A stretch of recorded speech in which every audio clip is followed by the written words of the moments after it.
to know. So the topic that we're going to cover today in the panel discussion is building a talent scout, right? And the focus is to understand how do organizations really bring in senior leaders to become also equally participating in identifying potential within the organization. With Amit comes with a very, very rich background in handling very strategic and big HR portfolios across businesses. He's had about 28 years of experience, in leading senior, strategic roles in HR. And the interesting thing is he's really worked across a variety of Indian as well as MNC organizations, to just talk about a few. There's Tata Motors, there is CESC, there's ITW Signode, there is Britannia, and there's of course the Taj Group and Vodafone, and also Reliance, in fact. Very effective in building and leading large HR teams. That's I think Amit's forte.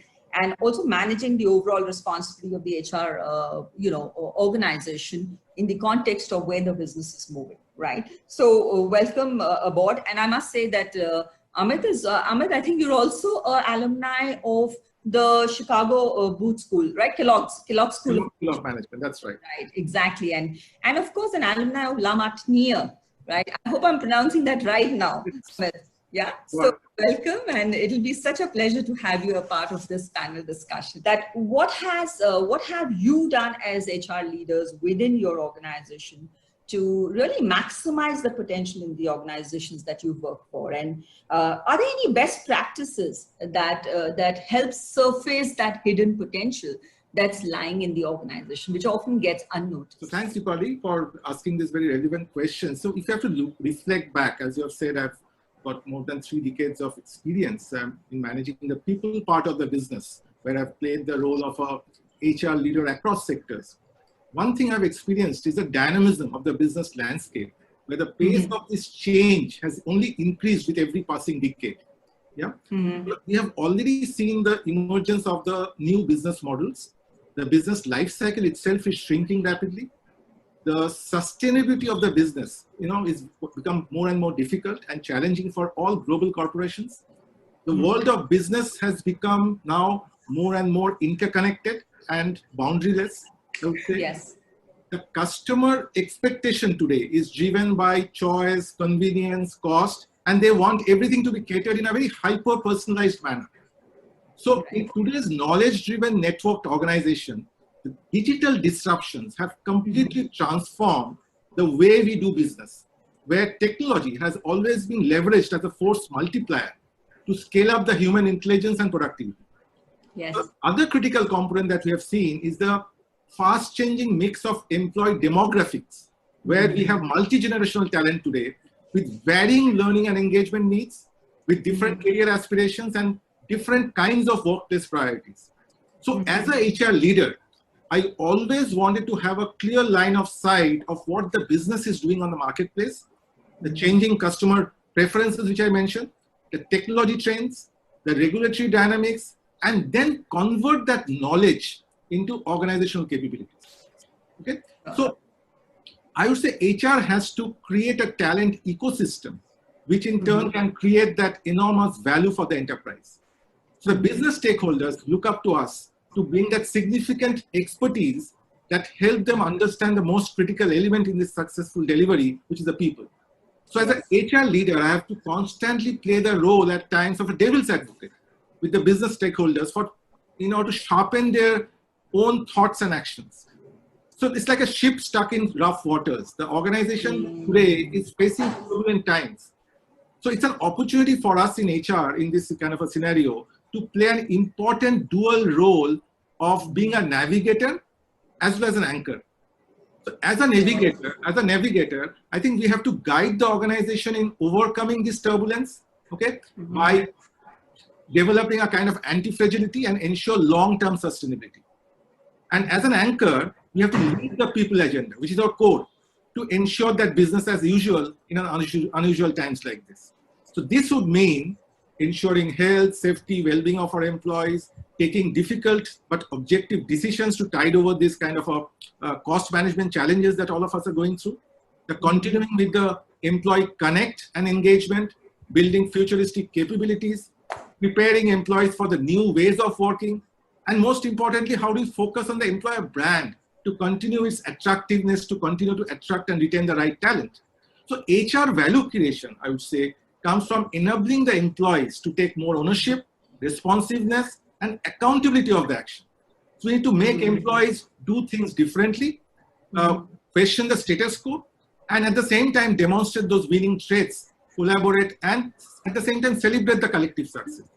So I personally have always been engaged in building a culture of trust, collaboration, learning agility, empathy, innovation, while at the same time embracing the digital savviness and developing that high degree of tolerance to ambiguity and uncertainty, but at the same time managing this constant connect and engagement with the organization, which I think has prepared the organizations wherever I have been part of to maximize their potential to win in a disruptive business world. So coming back to as an HR leader, I think we can maximize the potential, to be specific to your question, to maximize the potential of the organization, we need to help employees develop a business-centric mindset by knowing all the cogs in the business machine, irrespective of whichever function they belong to. I've ensured that we create an ecosystem for our employees to develop adequate market intelligence, collaborative and inclusive mindset, develop that digital savviness, ability to lead and work with people, demonstrate passion and authenticity, continue to be innovative, creative, build trust, relationships, and especially for the new generation, extremely purpose-driven, and display that high degree of emotional and social intelligence.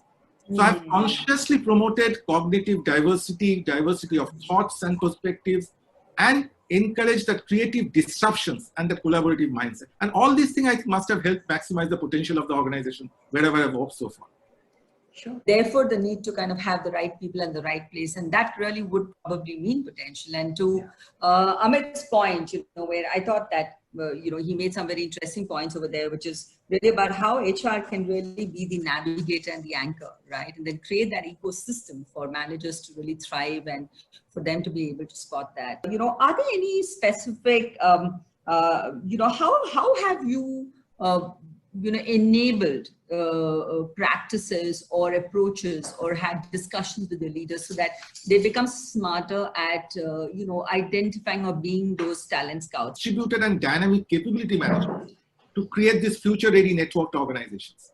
The dynamic business environment always compels the organizations to have better visibility of leadership talent pipeline for the purpose of business continuity and also to sustain the competitive advantage in the market. Many times we found that organizations spend huge amount of investments on talent management systems, but they're not getting the ROI they expect because they focus more on perfecting the talent management practices and processes, but do not focus so much on integrating it with the dynamic business needs. So you have shown your DDI research. I found that 65% of the organizations worldwide are listening. They have actually, have this kind of process in place, identification of high potential talent. But of that, you mentioned about, I think 68%? Yes. Who have structured hypo development programs or things like that, or process around it.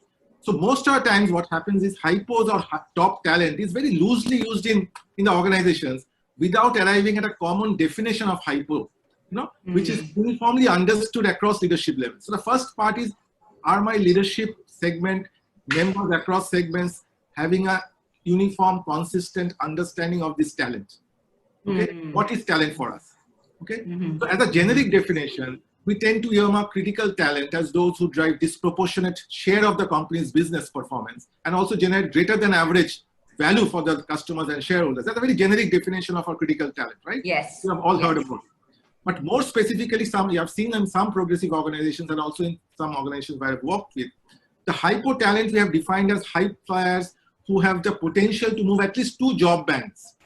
Again, for HR parlance, 2 job bands. Yes. Okay? Or those who have the capability and potential to hit the top leadership level.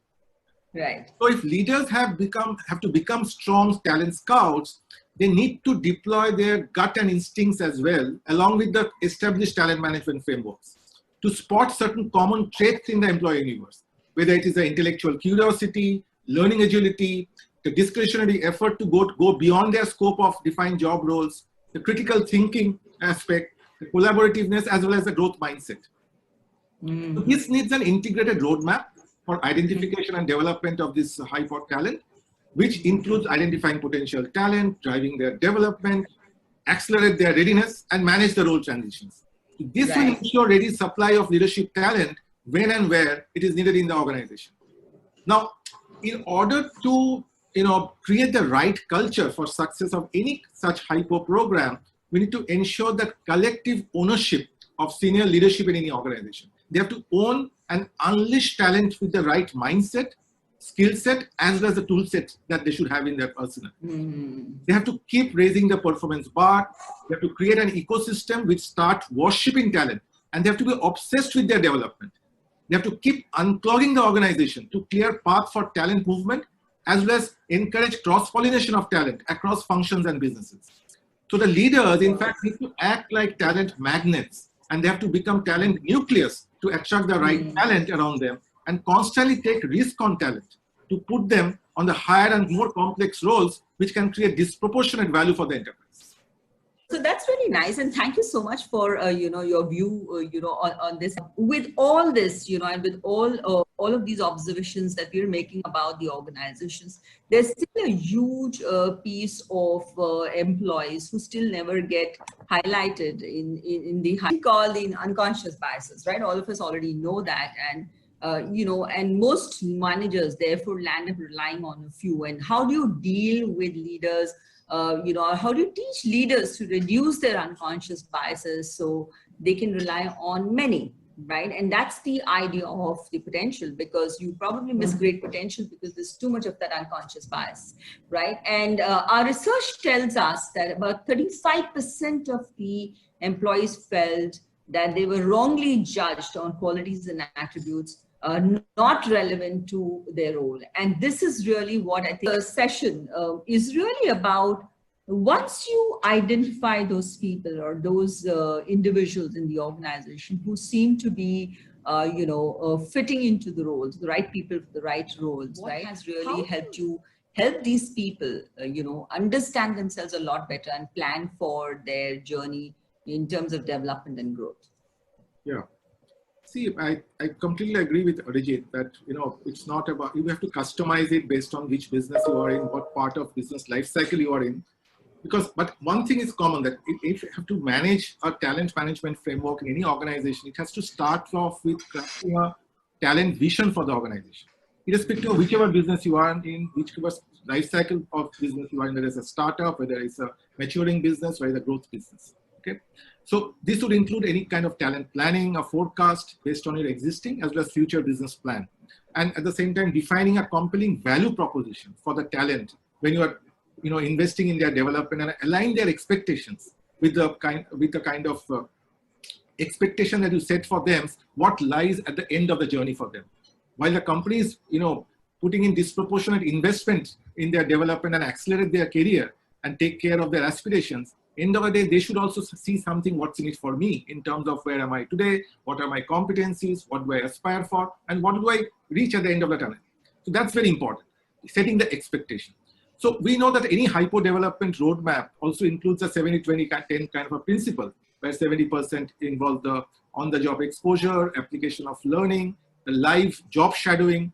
The 20% would include stretch assignments, the job rotations, the action learning projects, the balance, the 20% would involve coaching, mentoring, the blended learning interventions that we all have, the peer learning through networking, and also, gaining knowledge through attending various external forums. But however, this is also getting changed today as we move along. With this 70-20-10, we find that is getting modified with something we are talking about is 55-25-20. And what is this change? Where we are saying this 25% would include more focus on action learning projects, while they're working on cross-functional, business impacting, potent projects, okay? And that 20%, the last 20%, which has increased from 10 to 20, would include more of peer-to-peer enterprise, social network-based learning. So this, in my mind, would help us as leaders, as well as the organization, to develop our own capability as leaders to identify the right talent, take ownership in the disproportionate investment that we put on their development.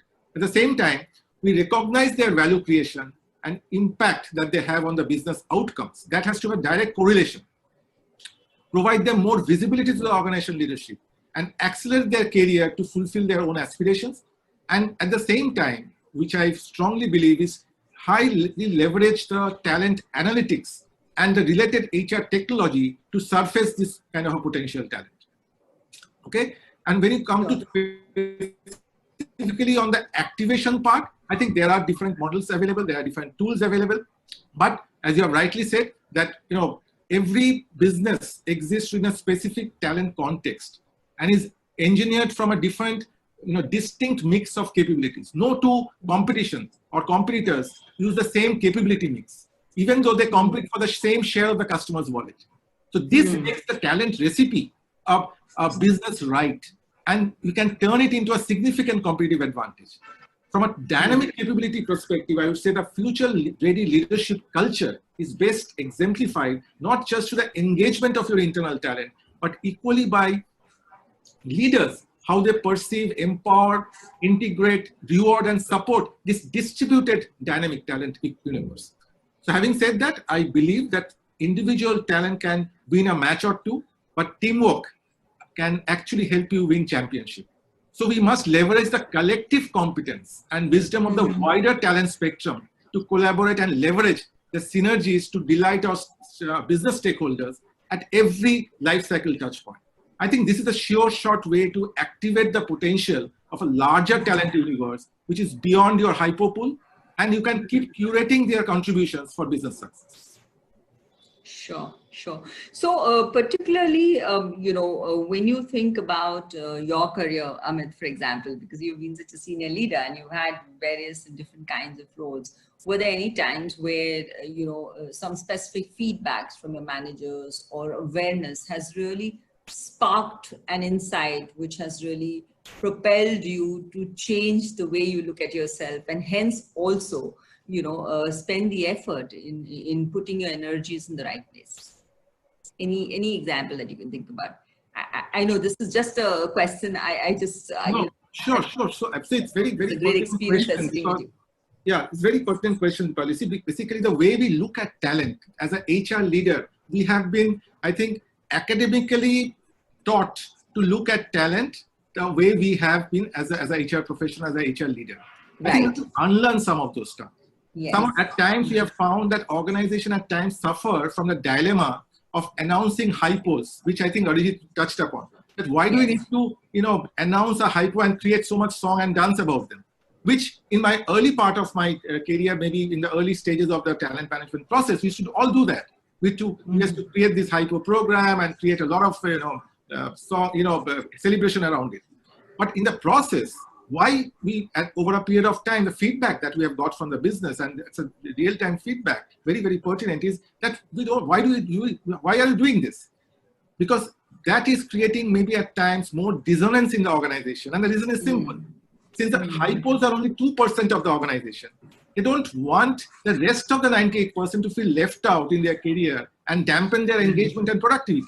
Yes. Our organization, for example, the Top Gun Club, which is our hypo program, is a very dynamic one, where the fundamental principle that we follow is that once a Top Gun is not necessarily always a Top Gun. So this means that we are consciously building aspiration among the rest 98% to become part of that Top Gun Club. So in the process, what we are doing is, if you can cover at least 25% of the organization with the right developmental initiatives, I think we can customize their needs that they have, and we are also creating a robust talent pipeline over a period of time. Otherwise, at times, with our microscopic focus on a select few, we risk missing the wood for the trees. So this is a big learning and feedback based on which we have recreated some of the stuff. Okay, that's very nice, and thanks for calling that out. And I totally agree with you that, potential is a very dynamic word, right? It has to be relevant, to the business and the role. What are some of the practices that you have seen as leaders that have really been successful? Is there, like you said, one of the things that you called out, Amit, was the 55-25-20 rule, which is the new shift from the 10-20-70. Today, since I mentioned the definition of talent itself has become very volatile. Yes. Like organizations, then we have to put our hand on our heart. Let's be very candid about it, that organizations are not sure of what competencies they are looking for future success. So the so-called, in HR parlance, the success profiles that we are all aware of are becoming irrelevant today. since the competencies which gave success in the past will no longer be valid going forward in the new normal world of business, right? If future strategy and talent competencies are not in sync, the companies may end up grooming talent for dead-end specialties. Right. Challenge is compelling organizations to develop, which Arijit has mentioned, about a shared understanding of the future competencies, embrace the talent analytics. I think that's inevitable on a real-time basis. The other internal challenges that we face is lack of ownership by the leaders on this entire talent management process. And we always find that there's a tendency to hold on to their own talent by all leaders.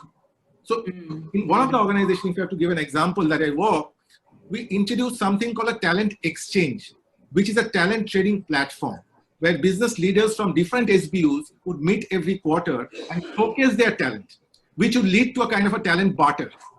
So this takes care of two important aspects of any progressive talent management process. Firstly, automatically builds that ownership of talent and leaders become more obsessed with their own talent. Secondly, it allows letting go of talent by the leaders. Normally try to hold on to the best talent and that's the only way we can foster a culture of cross-pollination of talent, right?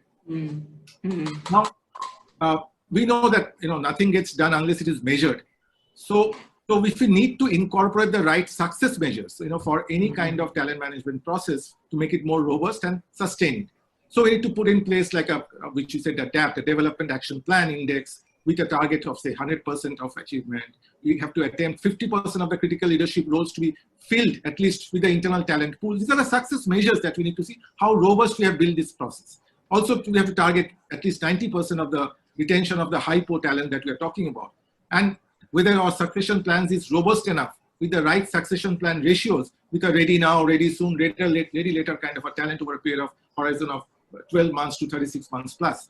And these are things which can provide adequate clarity to the organization on decision to build, buy, and at the same time lease talent. Okay, sure. So I've seen some of these approaches have worked best to accelerate the growth of talent, which you asked in any organization. Yeah. So Amit, I know the listeners will be very keen to understand how you put this whole talent trading platform together. See, it's not easy, right? You're actually telling, you also said that one of the biggest challenges with leaders is they never want to let go of talent, and to get them to a mindset of coming on a platform to trade that talent, right, with somebody else, for the good of the talent or maybe for the good of the organization. You don't know what the motive is. But having said that, how did that process really happen? How did you manage that? And what were some of the gains that you really saw from it?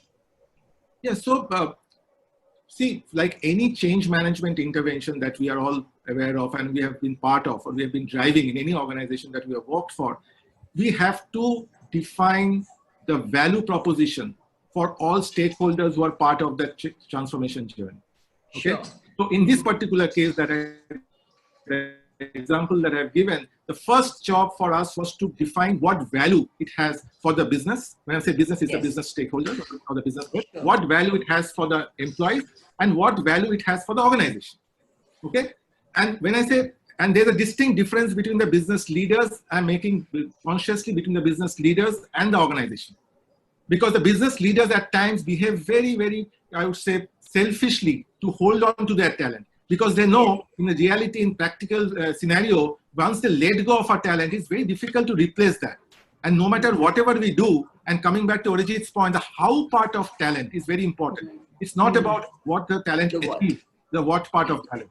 Yeah, whether the talent is aligned with the cultural values of the organization, do they have the context of the business? It's very, very important. But how he achieves, it's not necessarily that the sales guy, manager comes and overachieves his target, but how he or she achieves the target is extremely crucial for organizations who stand by their values. So coming back to my point, the first thing is to clearly define the values that it has for all the stakeholders, how quickly we can make it a win-win-win kind of a scenario. So if people see that and the second thing is, how can you alleviate some of the pain points that leaders have today in their existing day-to-day normal existence, which can make them sleep peacefully at night.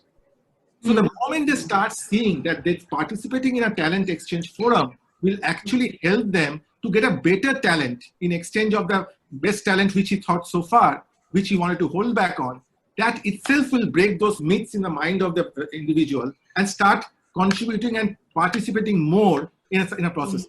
So that really worked for us. Okay. That's really nice and very. You spoke a lot about the cultural context and the business context, right, regarding talent. But just quickly to close the session, would you like to put some closing comments on how is the landscape changing? What implications will that have from a talent perspective? Sure. No, I fully agree with Arijit. I can't agree more that the future workforce will look for instant gratification. They are looking for more opportunities to fulfill their purpose. They expect a life in the job rather than job for life. Okay, we find they are more vocal about expressing their learning and engagement needs, which they need in a very hyper-personalized manner. They are looking for expecting their more flexibility in their work schedules. Their aspirations will be more to have portfolio career where they can dabble with multiple roles in a flatter project-based organization structure. Okay, so they will be looking for more and more empowerment and freedom in doing experimentation, and they will seek more of entrepreneurial opportunities within the stability of a progressive and ethical organization. So I think when it comes to talent development, the millennials will be more and more vocal, and we are seeing them to be more and more vocal about their expectations. And they're seeking continuous learning opportunities to enhance their employability. It's not about lifetime employment. Okay. So hence organizations also, I think, we must develop that capability to recognize these signals and quickly respond to such individualized demands of this new age workforce. Okay, we must shift the ownership of learning from to the individuals. Okay, and as Arijit has said, we have to make it more entertaining, engaging, contextual, so that this hyper personalized and customized learning curriculum can cater to their unique needs and preferences, which is aligned to their individual career aspiration. And Deepali, you have mentioned about this gig talent, the gig economy that we're all going through. I'm also quite certain that the organization will soon come to realize the benefits of this gig talent model. Absolutely. And the transition into a more leaner, on-demand organization structure. So after identifying the critical roles required to, achieve the business outcomes, the employers need to identify the right mix of talent continuum. This would need complete overhaul, in my mind, of the organizational culture. And the policies also need to be more inclusive for this gig talent who will be coming in. Because in more time, we'll have 50% of the organization with gig talent. Absolutely. Okay. So the focus to redeploy and reskill talent with better data insights, market awareness, and the agile kind of environment or culture that we create is the only way we can manage business continuity. So in my mind, going forward, the differentiating factor will continue to be how well we demonstrate this agility, adaptability, critical thinking, growth mindset, and that's the only way we can create this anti-fragile organization to sustain and to absorb any kind of future black swan event that might come in the way. Right. So what a beautiful conversation. Thank you so much. And senior leaders, how do you scout for talent in Tier 3 and rural cities, especially, in your businesses where you have employees over there? How do you surface those talent to get noticed? I would not look at the, it's a classification in terms of tier of the city, whether it's tier 1 to 3.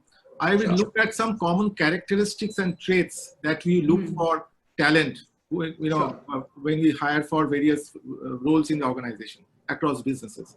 There will be certain unique functions in any business. For example, in our case, it is the editorial, which is a unique piece for us. Okay, so irrespective of whether we pick the person from Kolkata or from Delhi or Mumbai or from Jaipur or Bangalore, we will be looking for a similar kind of functional competencies and mindset which the prospective employee comes with. That is more important for us than to look at which tier of city that they come from. So that's how I look at it. I don't think forget about this current organization. Any organization that I've worked in, I don't think we have ever differentiated talent based on where the geography they are coming from. And going forward, as Arijit has also mentioned, with our new hybrid work arrangement, we'll be finding more and more diversity in the talent universe, irrespective of whichever background they come from and whatever places they work from. Because we would not be constrained by as I said, by the time and space. We are completely open going forward. And this kind of pandemic as an event, COVID-19, has actually broken those myths in the mind of leadership in the organization that this is a possible, which may not be. So that's making organizations much more inclusive than ever before. Sure. Great. Thank you so much, Amit. That was a very useful response for this for this lady who's asked for it, of course. But what is your experience? What is that one inconvenient truth that you want to call out in terms of potential? See, I find at times we are getting a bit carried away by romancing too much with technology. Yes. The fact that technology can only measure the what part of your performance and potential and not the how part will actually help us to still survive our profession as HR professionals or as leaders. I think that's the truth that all of us have to understand before we get carried away and romance too much with the technology. Sure. All right. Okay, so thank you so much. I think there are questions, but we have very limited time. And what an insightful space. What I loved about the session is very, different views, breaking the conventional mold. And I think that's why these kind of webinars really help all of us.